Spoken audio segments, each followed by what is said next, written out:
The legends of ghost ships have been around for centuries, from literally all over the world. One of the most famous being the Flying Dutchman. Hi, my name is Brittany, and if you're new, welcome, and if you're not yet subscribed, make sure you go and hit that subscribe button, and let's dive into this infamous ghost ship. Personally, I'm a huge fan of pirates and ghost ships, so I'm really excited about this one. And I think the majority of people in modern times probably have heard of the Flying Dutchman because of SpongeBob or Pirates of the Caribbean. But what if there were truth to this legend? The legend that still sends shivers down sailors' spines. The Flying Dutchman originated from the 17th century age of Dutch colonialism that saw the Netherlands and its large fleet of naval vessels dominating the seas. And there was this ghost ship among them that would be spotted by sailors and would bring on this terrible fortune. And just like any great legend, there are some variants. Some believe that the Flying Dutchman originated in England. However, it is actually Dutch. And the British versions just are variations of the Dutch legends. The oldest version goes back to 1790 in a book by John MacDonald called Travels in Various Parts of Europe, Asia, and Africa during a series of 30 years and upward. So who exactly was the Flying Dutchman? Well, different versions call the captain by different names. One of the Dutch versions say that the captain Hendrik van der Decker was sailing with his crew and cargo from the Netherlands to Batavia, which is now Jakarta, Indonesia, in 1641. I'm probably going to butcher a lot of names, so I apologize in advance. But when it arrived at the Cape of Good Hope, they got caught in this terrible storm. And this was very common conditions for the area. The crew did not want to sail, and the captain was heavily drinking and started cursing at them because they were weak and afraid of the sea. Days had passed, and they were sailing in these horrible conditions, and the crew was just like, nope, we're done. We're not going to continue sailing. Hendrik was livid, and he ended up shooting the leader of the revolting crew and actually threw him overboard. But he would soon regret that, because as soon as the body would hit the sea, the clouds opened up and this ominous figure appeared on the deck of the ship. The bees said that the captain was a stubborn and uncompromising man, but they said it in a way as if they wanted to give him a chance at self-reflection. But the captain didn't understand this. So instead of taking a second and thinking about it, he threatened to shoot the figure. And then he did. Well, he tried to. Because when he shot the bullet actually turned around and went back at the captain, shooting him in the hands. The figure then cursed Hendrik with the words, "You and your ship are cursed and will sail restlessly forever. You can never anchor your ship or reach a harbor. You will only drink bile, and your food will be red-hot iron." The ship then turned into a ghost ship that would forever bring misfortune to ships that passed it. And as quickly as the ship appears, it would be gone. Some say that the figure was God, maybe one of his messengers, or even the devil. The ghostly ship would easily pass through the biggest of waves, reefs, and sandbanks. It was nothing. The sails of the ship blood red and always full blown, regardless of the amount of wind. It almost seemed as if the ship had the ability to float above water.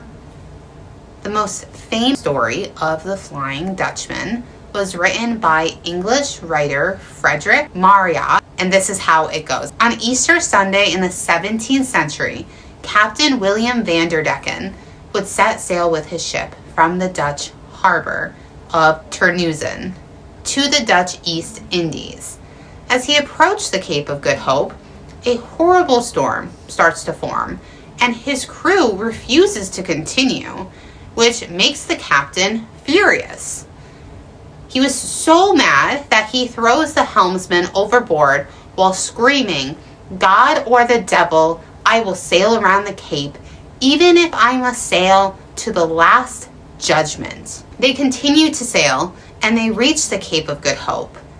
But what the captain didn't realize is that his words had actually cursed him and the ship, making the ship sail forever on the seas. Other captains who passed would meet a terrible fate, whether that be that the ship would get damaged, or there were accidents, or even death. Sometimes the captain of the Flying Dutchman sends a boat filled with letters addressed to people who have long since died to other ships. Other Dutch versions say that the ship departed in Amsterdam, and the captain's name varies in stories.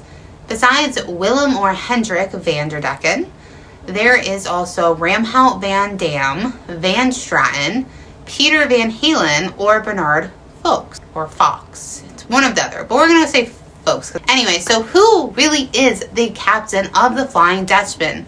Well, the last one actually exists. In the 17th century, sea captain Bernard Foch was known for his incredible speeds of his trips around the world. That it almost seemed as if he had made a pact with the devil. He was born around 1635 on the island of Terschelling and would start working for the Bach in 1656. In his ship's log, he wrote of a journey with a small ship and crew from the Netherlands to Ceylon, which is now Sri Lanka, in 1674. They would end up shipwrecked near the Maldives and had floated in the sea for 22 days on a small boat. The captain and his crew did survive, and they did so by surviving off of coconuts until they finally reached Kochi, India. From there, they went to Batavia, which is now Jakarta in Indonesia. And in July 1674, they returned to the Netherlands. Shortly after his return, Bernard Foch asked the board of the Bach to build him a lightship, where he could bring letters and documents to the Cape of Good Hope and the Dutch Indies. They agreed, and his first task was to deliver confidential letters to the Governor General in Batavia. He left the Netherlands on November 3rd, 1677, and arrived April 8th, 1678. It was unfathomable that he had sailed that far in only 5 months, where larger ships would have taken 8 to 12 months for the same journey. The trip back would only take him 140 days. And the thing was, he didn't even leave straight away. After delivering the letters, he took a week break in the Cape of Good Hope. He was this amazing navigator, and he was courageous, and he had a lot of experience. And after the trip, folks returned to Terschelling, sold his house, and bought another house in Amsterdam. At the same time, he got an important position at the Vok, responsible for the construction and equipment of ships. But he would still go out to sea often and would sail for Vok until his passing. For a long time, there was no proof of the connection between the Flying Dutchman and Bernard Foch until historians discovered something. A piece written by Vice Admiral Jacobus Bolin, who lived from 1791 to 1876, and he was actually the son of a Vok captain. In a travel report, he writes of seeing the Flying Dutchman in the night, only for it to disappear in the morning. He specifically connected Bernard Foch to the Flying Dutchman, saying he was a captain who sailed at a fast speed and across waves as if they were nothing. It's important to note that he was alive after the captain had already passed. So is Bernard Foch the captain of the Flying Dutchman, still sailing the seas? There have been countless sightings of the Flying Dutchman, many appearing in logbooks of ships sailing around the area of the Cape of Good Hope. In 1823, the HMS Levin and its captain W.F.W. Owen had not one, but two sightings. The captain wrote, "It is very strange, but there is a ship bearing down upon us with all sail set, while we dare scarcely show a pocket handkerchief to the breeze." The most famous sighting of the ship was by Prince George of Wales, who would go on to become King George V. In 1881, the prince and his brother were serving aboard the HMS Inconstant. The steel ship was the fastest warship in the world at the time. This entry came from the prince's log dates July 11th, 1881. July 11th at 4 a.m., the Flying Dutchman crossed her bows. A strong red light as of a phantom ship all aglow, in the midst of which light the masts, spars and sails of a brig 200 yards distant stood out in strong relief as she came up on the port bow, where also the officer of the watch from the bridge clearly saw her, as did the quarterdeck midshipman, who set forward at once to the forecastle. But on arriving, there was no vestige nor any sign whatever of any material ship was to be seen near or right away to the horizon. The night being clear and the sea calm, 13 persons altogether saw her.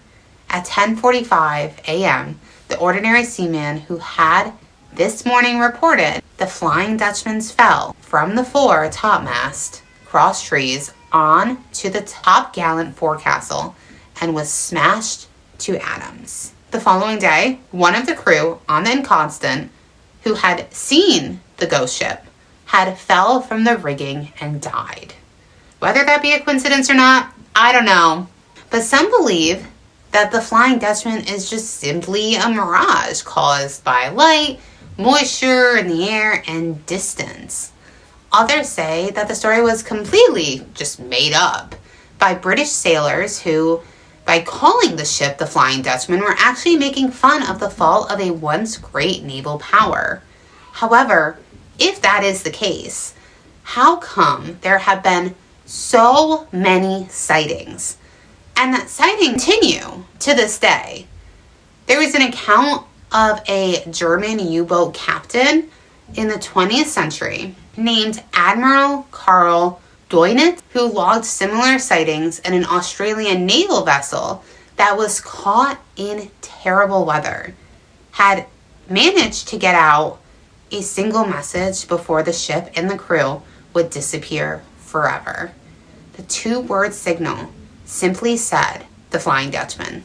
It really leaves you to wonder if something is still out there, if they are still sailing the seas, if it was a curse or something that was such a beloved part of their life that it never ended.